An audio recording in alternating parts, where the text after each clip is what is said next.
tela com vocês, tá bom? Então, bom dia a todas e todos e todes. Nós estamos mais uma aula aqui da Sociologia Latino-Americana, do curso de Ciências Sociais e Relações Internacionais. Eu vou dar sequência aqui à unidade 2, né, Crítica ao Eurocentrismo. Vimos ontem o Fausto Borda, a semana passada, né? E hoje Juliana Flores Flores, tá certo? Com o texto, né, sobre os movimentos sociais.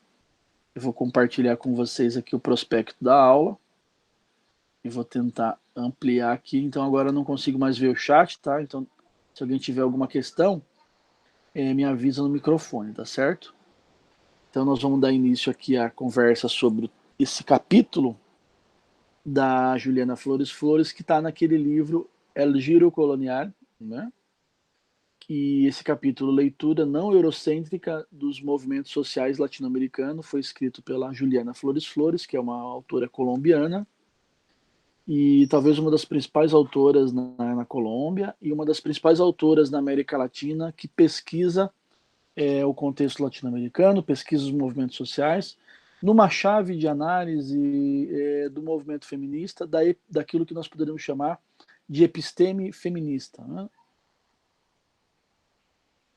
Ou de teoria feminista. Vou explicar um pouquinho melhor isso daqui a pouco, né? O que é importante falar antes, né, sobre isso é que a Juliana Flores Flores, ela é da segunda geração de um grupo de pesquisadores e pesquisadoras americanos importantíssimos que formularam o que nós chamamos hoje de pensamento decolonial, né? Então não estou falando dos estudos culturais nem pós-coloniais, tá certo? Eu estou falando dos autores que estão pensando a ideia da decolonialidade, não é? Ou, principalmente, os termos colonialidade do poder e colonialidade do saber. Não é? É um programa de pesquisa, não é? Que, enfim, ficou, enfim, bem conhecido na América Latina e é um dos grupos, esse grupo que a Juliana Flores Flores é da segunda geração, é um grupo importante que formulou, né, que colaborou com a formulação do pensamento decolonial, né, para formular os conceitos de colonialidade do saber e do poder. Né?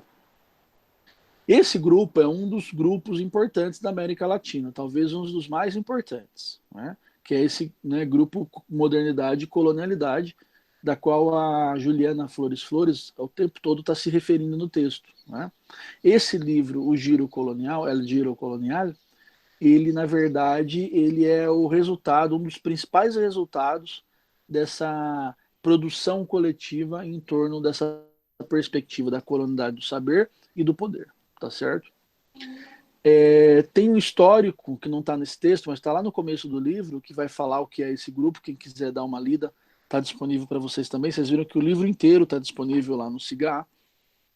Se vocês lerem a introdução e o prólogo do livro, vocês vão ter um histórico de como começou o grupo, da importância do grupo. E é interessante, queria trazer só alguns detalhes desse histórico. Né? Primeiro, né, o livro ele também é resultado de um evento que o Edgar Lander, que é um autor importante na América Latina, organizou no final dos 90, né? E que resultou nesse livro, que é o Giro Colonial, e que eu considero como chave para entender a América Latina no mundo contemporâneo. Né? E é interessante que muitas das produções contemporâneas da América Latina, e nós vamos ver isso, por exemplo, com a teoria da dependência na próxima unidade, com os estudos pós-coloniais na unidade seguinte, colaboraram com a formulação de perspectivas teóricas para além da América Latina e que colaboram não só com o entendimento da América Latina, mas do contexto contemporâneo do mundo, principalmente do mundo ocidental. Não é? Então tem uma passagem lá na apresentação desse grupo que vai falar, por exemplo, dessa parceria entre o Aníbal Quijano e o Immanuel Wallenstein. E o Immanuel Wallenstein é um autor importante porque ele é, enfim, um dos principais autores, talvez o mais conhecido, da teoria do sistema mundo, né? Que é uma teoria que deriva da teoria da dependência que foi produzida aqui na América Latina. Tanto é que enfim, tem um formulador importante da teoria do sistema mundo, para além do Immanuel Wallenstein, que é o Teotônio dos Santos, que é um autor mineiro, brasileiro, colaborou muito, e o Teotônio Santos também é um dos principais formuladores da teoria da dependência. Não é? Então, isso para contextualizar vocês da onde fala a Juliana Flores Flores. Não é?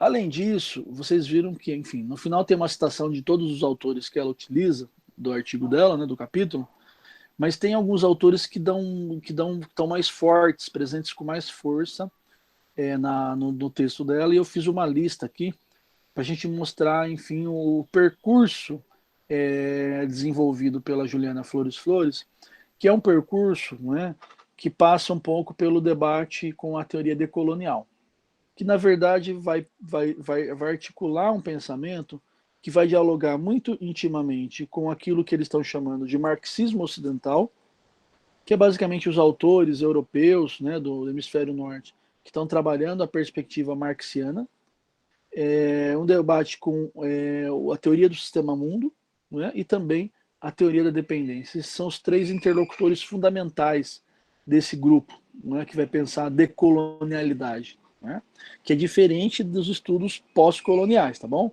Esse é um outro debate. Eles também, de certa forma, né, dialogam com os estudos pós-coloniais, mas os três principais referenciais são esses que eu falei para vocês: o marxismo ocidental, a teoria do sistema mundo e a teoria da dependência. E eles fazem um diálogo crítico com os estudos pós-coloniais. Né?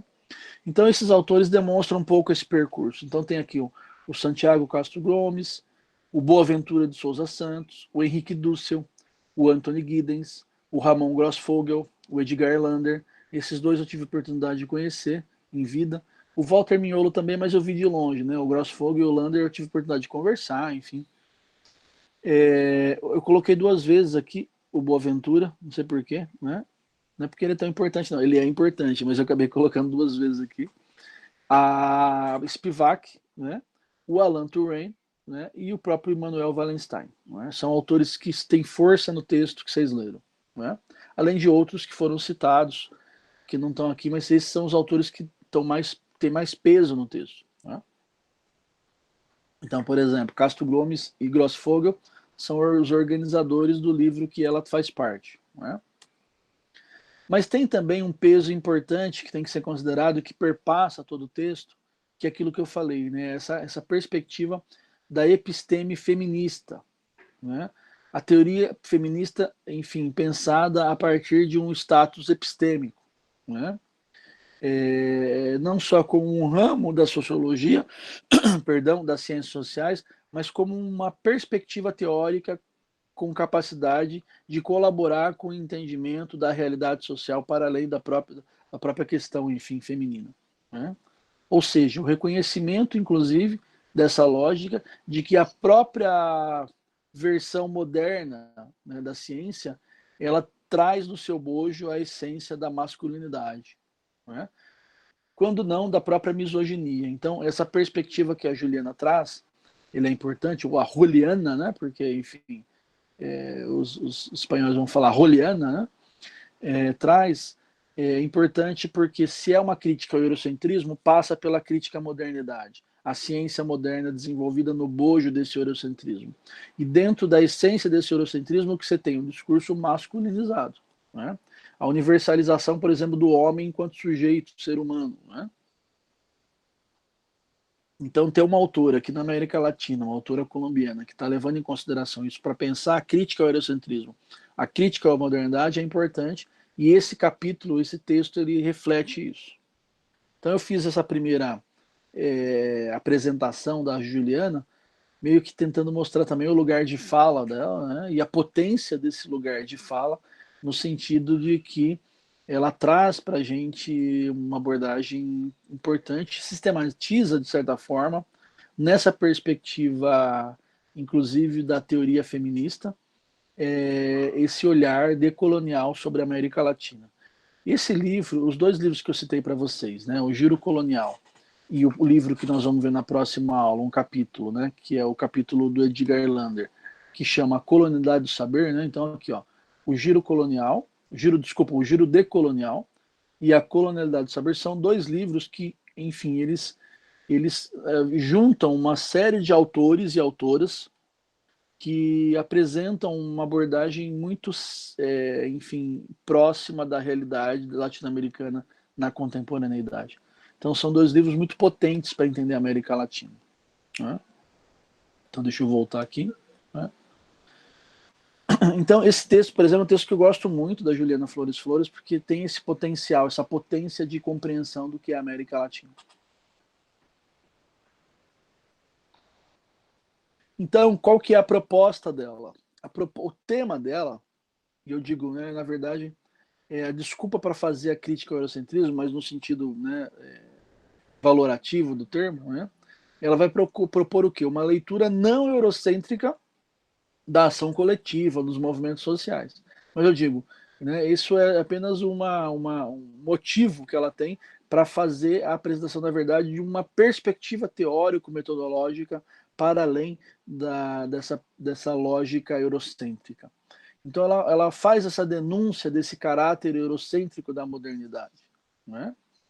Então ela vai dizer, né, que há um ponto de inflexão ali nos anos 80, e é interessante que, de certa forma, coincide com o advento do neoliberalismo no mundo contemporâneo, né?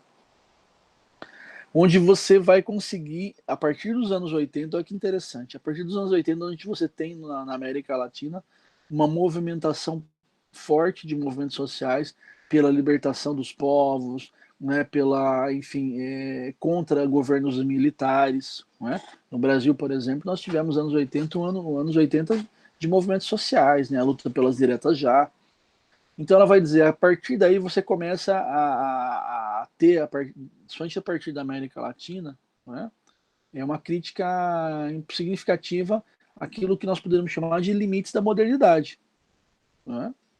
Onde você começa a ter a questionar, enfim, a própria lógica do pensamento moderno. Né? Então eu vou dar um exemplo. A ideia de progresso. Né? O conceito de progresso é um conceito muito difícil até hoje de ser questionado, de ser criticado.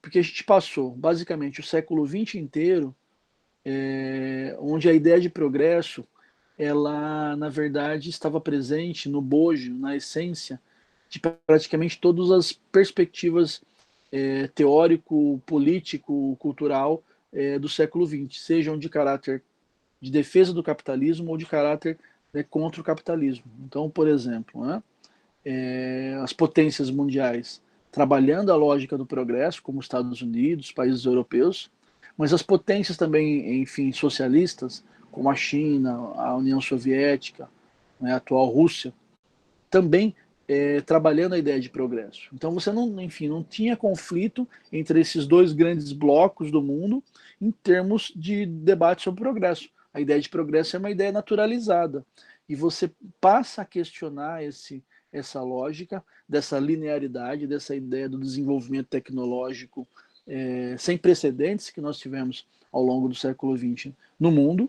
E isso começa a ser feito na perspectiva da Juliana Flores Flores, principalmente pelos movimentos, pelas ações coletivas na América Latina, fundamentalmente.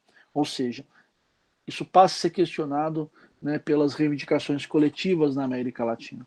Então, ela vai dar um caráter central das lutas sociais latino-americanas para a superação da perspectiva moderna, do pensamento moderno. Né?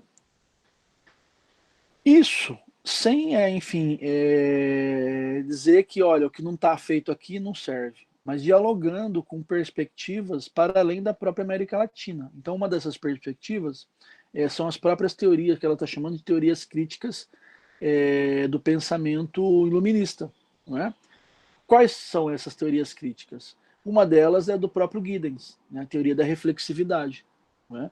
Então, ela até, enfim, se apropria dessa perspectiva do Giddens, do desencaixe, na perspectiva da teoria da reflexividade, para construir algumas abordagens. Então, essa crítica ao eurocentrismo não está, enfim, como a gente poderia dizer no linguajar comum, não está jogando fora a água da banheira com o bebê dentro. Né? Entende que é preciso um diálogo equânime daquilo que é produzido na América Latina com as produções para além da América Latina, aquilo que é produzido no hemisfério norte. Né?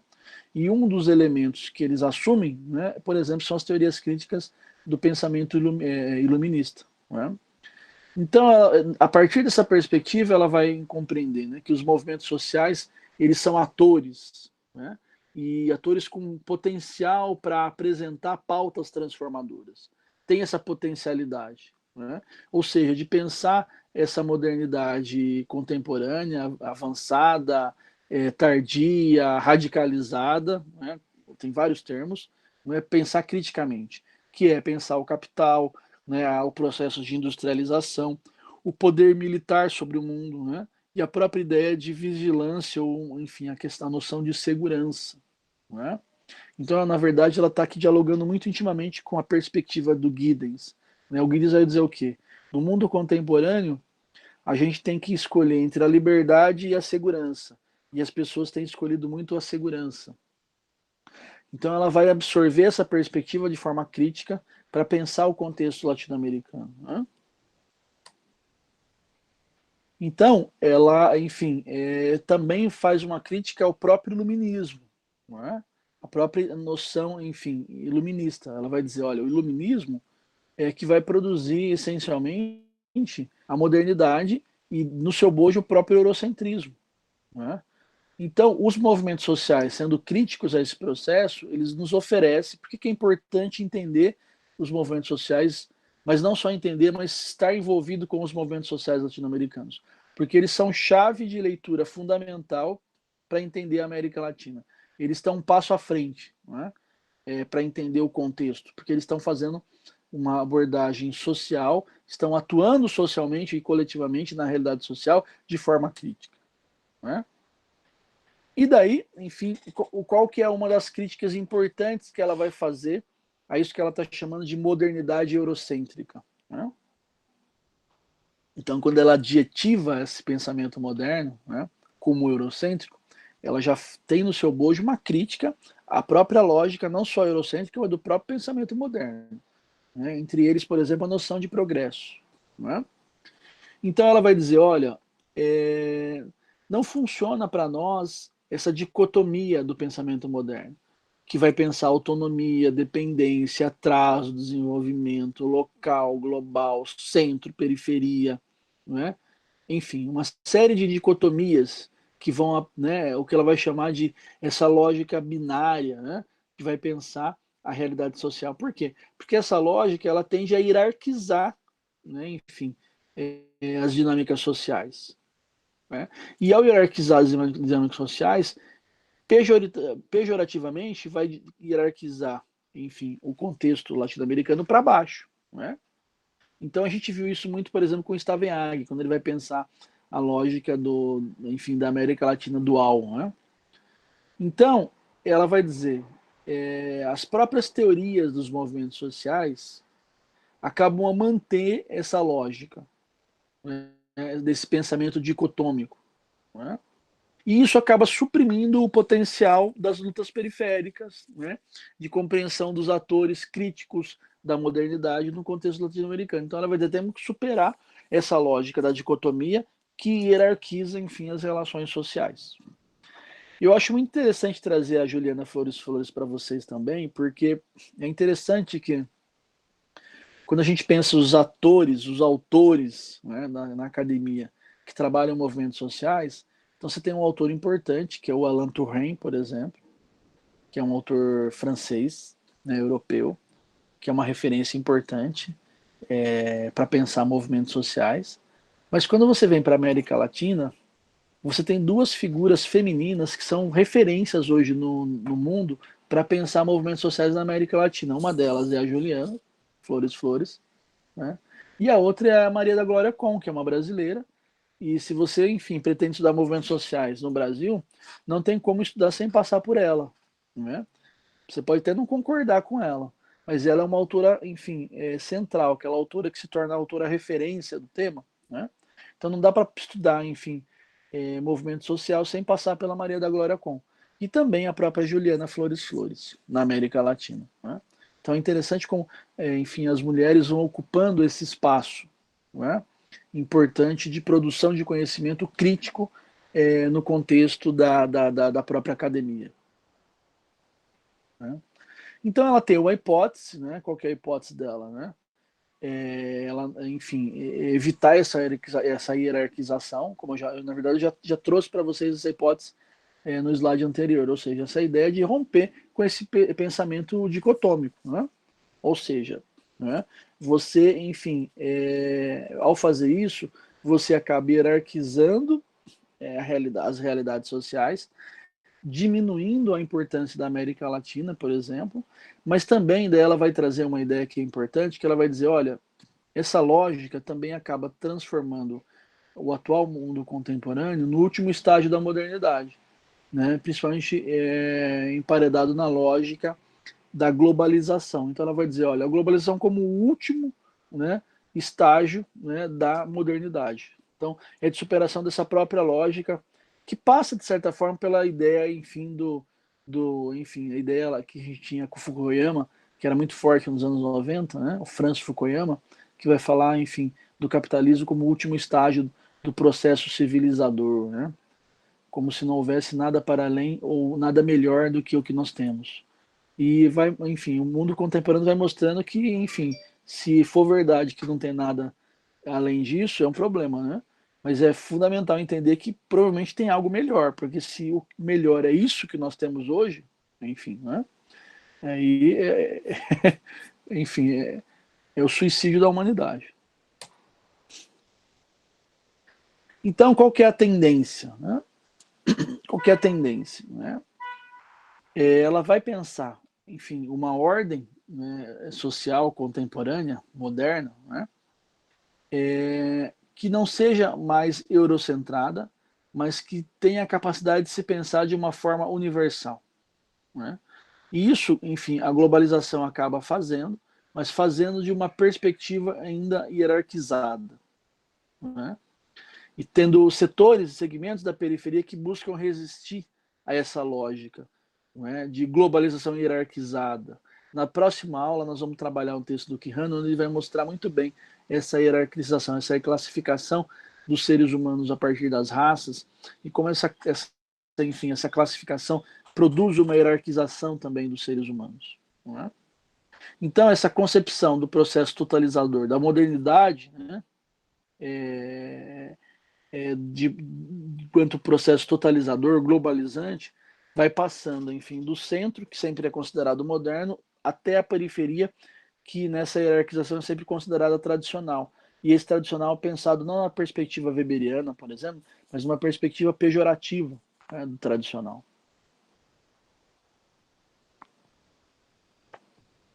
Então ela vai trazer no texto, como eu já trouxe para vocês, né, a importância dos movimentos sociais, o papel dos movimentos sociais da periferia, né, como atores críticos dessa modernidade, como atores críticos concretos. E ela traz o exemplo, por exemplo, da ALCA.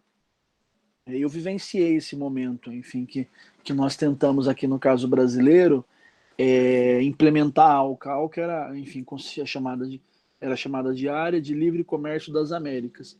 Era uma proposta dos Estados Unidos para a América do Sul. Né? E a ALCA, enfim, era uma perspectiva que era defendida pelo governo brasileiro à época, que era o Fernando Henrique Cardoso, mas que foi combatida pelos movimentos sociais, e olha que interessante, foi combatida pelos movimentos sociais brasileiros, liderados pela Igreja Católica. Olha que interessante. Vocês poderiam me dizer, mas foi para uma ala da Igreja Católica? Nada, enfim, eu vivenciei aquilo. Foi a Igreja Católica, a CNBB, enquanto instituição nacional, que mobilizou a sociedade brasileira, os movimentos sociais, o MST, as centrais sindicais, não é? Para combater a ALCA. Eu lembro que teve, na época, um grande abaixo-assinado, então o governo brasileiro acabou não tendo, enfim, a possibilidade de dar sequência, enfim, a essa proposta. Isso graças aos movimentos sociais. Então a Juliana Flores Flores traz esse exemplo desse potencial, não só de pensar a realidade, uma outra realidade a partir dos movimentos sociais, mas o próprio potencial dos movimentos sociais de resistir a essa ideia da modernização na perspectiva hierarquizada, né? E ela vai dizer uma outra frente, né, além dos movimentos sociais, é a própria academia, né? Então ela vai falar de uma postura epistêmica de fronteira, né? Ela vai pensar, enfim, a necessidade de construção de outras possibilidades de entendimento da realidade social, no campo das ciências sociais, da filosofia, da crítica literária, enfim, fundamentalmente no campo das ciências humanas, né? E ela vai trazer algumas, depois, né, exemplos disso, né, de produção de conhecimento que tem esse envolvimento com a própria realidade, que está na academia, mas vai para além da academia. Né? Então ela vai dizer, né, é preciso superar a ideia de que o poder, enfim, ele está centrado, ele reside necessariamente no global, não é? Dizendo que o local, na verdade, se coloca como, enfim, espaço de adaptação. Quando você pensa dessa maneira, né, de que o global ele está presente, ele tem é o centro do poder e o local tem que se adaptar, essa ideia é uma ideia problemática para nós da América Latina, porque o que representa o global? O global, em essência, representa a lógica que predomina em termos de poder, que é a lógica eurocêntrica, é a lógica do norte global, né? Principalmente Europa e Estados Unidos. Nessa perspectiva, essa lógica tende a nos desfavorecer. Né? Então, ela vai dizer, as próprias teorias, né, em geral, ela dá o exemplo das teorias pós-coloniais, e nós vamos trabalhar uma unidade sobre as teorias culturais e pós-coloniais, né? São teorias, né, que vão insistir na reinterpretação da modernidade, levando em consideração não só o local, mas a própria experiência colonial. Então, o giro decolonial, né, que é o título do livro, passa por essa lógica de entender a modernidade. Né? Então, como que chama o programa lá de investigação? Se chama Modernidade e Colonialidade, ou seja, entender o próprio contexto da modernidade, levando em consideração o cenário das colônias. Levando em consideração isso, essa ideia de que o global, enfim, carrega o poder, ela tem que ser superada. Porque a própria colonialidade vivenciada pelas Américas, principalmente a América Latina, teve uma parte fundamental na construção dessa modernidade. Isso no sentido de evitar esse subjugamento do nosso contexto. Né? E daí, né, para a gente avançar aqui no texto, né, para eu não passar muito do tempo que eu tenho pego em geral para falar com vocês, antes do nosso debate em grupo, ela traz alguns pontos, né, que ela, né, chama de chaves analíticas, né, que são oferecidos pelo programa Investigação, Modernidade e Colonialidade, por essa lógica da perspectiva decolonial, né, que vai pensar a ideia de reformular as noções sobre modernidade, né, que oferecem uma interpretação sobre o mundo contemporâneo a partir da ideia eurocêntrica. Né? Então, são perspectivas de pensar uma outra lógica de ciência, uma outra interpretação da própria modernidade, considerando o contexto da colonialidade. Não é? Por isso que eles estão chamando isso de o giro, né, decolonial é nessa lógica. Modernidade e colonialidade estão imbricados. Isso vai ficar muito nítido no texto que vocês vão ler para a aula que vem, que é o texto do Aníbal Quijano, tá certo? Mas vamos lá, quais são os pontos? Né? Primeiro ponto, né? Redefinição do espaço temporal da modernidade. Ou seja, repensar o que é esse espaço temporal original que foi concebido. Então, a ideia do Renascimento, da Reforma, da Revolução Francesa, o próprio Iluminismo, né? A formação do parlamento inglês, a própria Revolução Industrial. Tudo isso são, enfim, é o berço do que nós chamamos de modernidade. Né? E daí, qual que é a proposta desse giro decolonial? Opa, não é bem assim. Né? A modernidade, ela nasce numa lógica que vai para além disso. Né? Então é isso que ela está chamando de entender, de conceber a modernidade desde uma lógica mundial. Por quê? Porque não dá para entender a modernidade levando em consideração apenas esses eventos europeus, né? E também, enfim, até mesmo ingleses, né? Porque, enfim, se conceber a modernidade apenas na perspectiva disso, né, do Renascimento, da Revolução Industrial, você não concebe aquilo que foi essencial para o advento da modernidade, que foi, enfim, a presença das colônias. Né? Então, esse primeiro giro é esse, é pensar o espaço-tempo de surgimento da modernidade como um espaço-tempo mundial, onde envolvam as produções e o contexto real das colônias, da América, por exemplo. Né? Então, essa é a perspectiva, enfim, de superação dessa lógica, inclusive para a superação do próprio eurocentrismo.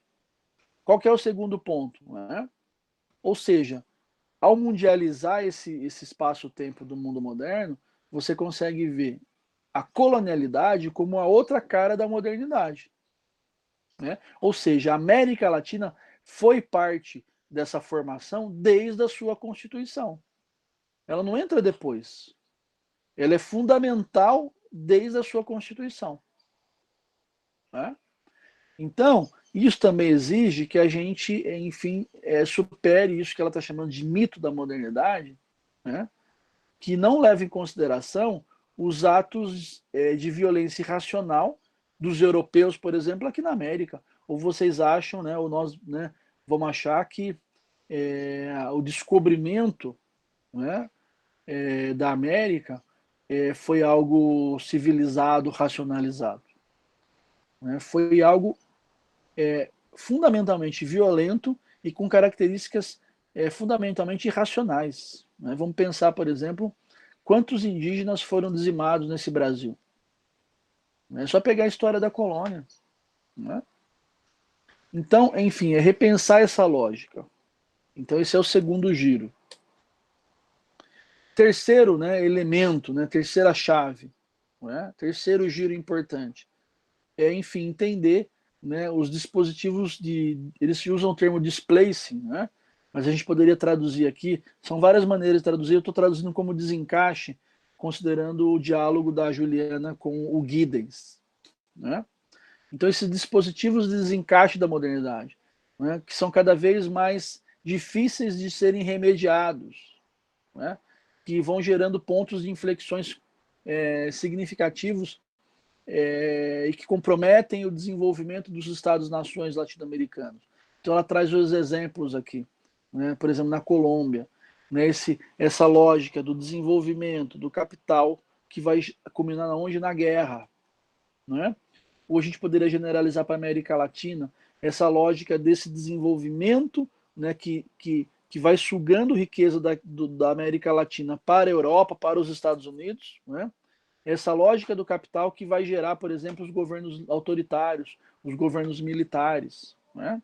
Então, esse giro, né, que considera essa lógica do desencaixe criticamente, vai entender, por exemplo, que toda vez que se fala, por exemplo, em perspectivas do ponto de vista econômico que foram, enfim, um problema, na verdade, tem que pensar também do ponto de vista da política, né, que trouxeram ideias inovadoras. Então, ela traz os exemplos dos anos 80. Ela fala da Colômbia, mas a gente poderia pensar o Brasil e vários países latino-americanos, onde os anos 80, né, você teve o que consideram como uma década perdida para a economia.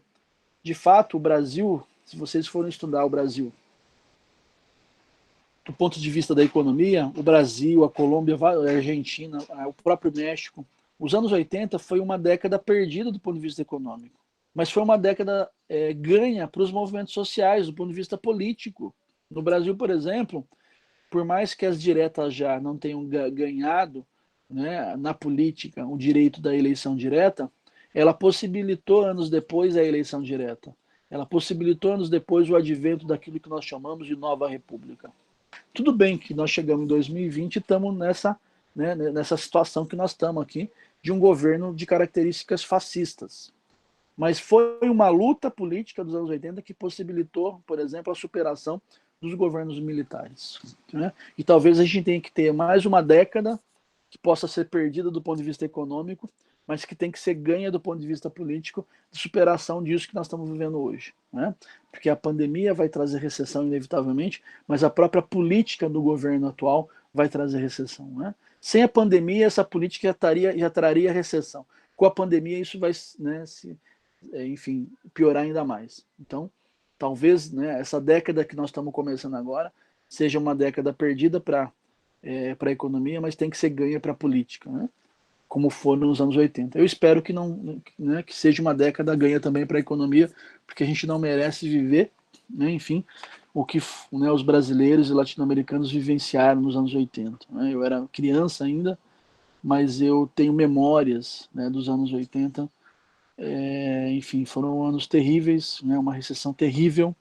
Então eu lembro, por exemplo, de eu tendo que pegar fila para comprar leite, né, tendo que pegar fila, né, senha para comprar carne, porque você não tinha, enfim, né, inclusive a garantia da distribuição de alimentos básicos para a sobrevivência. E eu nasci num bairro periférico, de uma cidade periférica, e vivenciei na minha infância esses anos 80, que de fato foram anos sofríveis, né, para o povo brasileiro e para o povo latino-americano. Então eu espero muito que a gente não vivencie isso de novo nos próximos anos. Bem, o quarto giro, né, a quarta chave, né, essa ideia da dupla governabilidade moderna. Isso a gente viu muito com o Florestan Fernandes, né? Florestan mostrando como que a lógica externa se enraiza nos Estados-nações latino-americanos e começam a comandar, a controlar a economia e a política de dentro para fora. Né? Então nós estamos enraizados nessa lógica e ela fala, enfim, né? A própria, enfim, essa dupla governabilidade também potencializando essa hierarquização das populações, essa classificação dos povos, né? Então, enfim, esse quarto giro exige, né, que a gente rechace, né? A gente, enfim, não comungue com essa lógica de classificação hierarquizada da população mundial, porque isso vai fazer o quê? Né? Vai racializar, numa perspectiva pejorativa, os povos que não são europeus. Né? Então, nós vamos, enfim, nós vamos ter no mundo, né, pessoas, seres humanos de primeira classe, de segunda classe, de terceira classe, de quarta classe. Né? E isso é um problema sério que nós temos que superar. O quinto giro, né? Quinto giro, né, um giro importante, que é a lógica da colonialidade do poder, né? Que depois vem acompanhada do sexto giro, que é a colonialidade do saber, ou seja, né? Entender os mecanismos modernos de poder, de empoderamento, né, levando em consideração a dimensão colonial. O papel da colônia, por exemplo, para garantir uma revolução industrial na Inglaterra. O papel da colônia, por exemplo, para garantir uma revolução francesa na França. O papel da colônia para garantir a própria revolução inglesa, norte-americana. Né? Ou seja, evitar essa lógica, né, desses mecanismos de poder sem considerar a dimensão colonial. Inclusive para entender que muitas vezes, né, aquilo que se tentou fazer, né, na América Latina, que é essa lógica de homogeneizar a população, isso aconteceu muito por exclusão e muitas vezes, inclusive, né, por eliminação. Então, no caso brasileiro, a exclusão da população ex-escrava, ou seja, da comunidade negra inteira, a exclusão dela nas primeiras etapas do mercado de trabalho capitalista, do mercado de trabalho assalariado, que sempre foi capitalista desde o início, mesmo com o escravismo, né? E no caso, enfim, dos países andinos, né, a eliminação de povos indígenas, né, de povos mestiços. No Brasil, a gente teve, antes da exclusão do povo negro, a gente teve, enfim, a eliminação dos povos indígenas. Não é? Foi um verdadeiro extermínio que nós tivemos no caso brasileiro. Não é? E daí ela traz, a Juliana vai trazer um exemplo também do Exército Zapatista de Libertação Nacional, né? Que, né, enfim, é um movimento mexicano que vai revelar, né, essa exclusão sistemática da população indígena no México, né, desde a fundação desse Estado-nação mexicano. Né? Então é importante esse papel dos zapatistas, né, que ela vai trazer lá no México para denunciar essa exclusão dos povos indígenas. E em seguida, esse giro da colonialidade do saber. É um termo que foi desenvolvido. A colonialidade do poder, a gente tem mais a referência do Quijano, do Aníbal Quijano, e a colonialidade do saber, mais a referência do Edgar Lander. Não é? Então, enfim, né, essa ideia de que, né, enfim, o pensamento monotípico, né, moderno, né, ele foi possível graças ao seu poder de subalternizar o conhecimento. Subalternizar de que maneira? Tudo aquilo que vai para além do que é considerado como iluminista, ciência racional moderna europeia, né, é desconsiderado. Um autor que explica muito bem isso aqui na América Latina é um autor peruano, ai meu Deus, dos anos 30, é uma referência para o Aníbal Quijano. Inclusive eu tinha ele na bibliografia dos primeiros cursos, o Mariátegui, que é um autor peruano, que vai mostrar como, enfim, o conhecimento indígena no Peru foi não só excluído, mas proibido pelos colonizadores, né, como mecanismo de exclusão de um conhecimento importante da população peruana, e que foi excluído, inclusive, né, nessa perspectiva de hierarquização dos conhecimentos. Né? Não só excluído, mas proibido. E no caso brasileiro também, no caso argentino, né, no caso mexicano, ou seja, os conhecimentos, né, conhecidos como tradicionais ou dos povos, né, originários, não levados em consideração em nome, né, dessa iluminação racional moderna europeia. Né?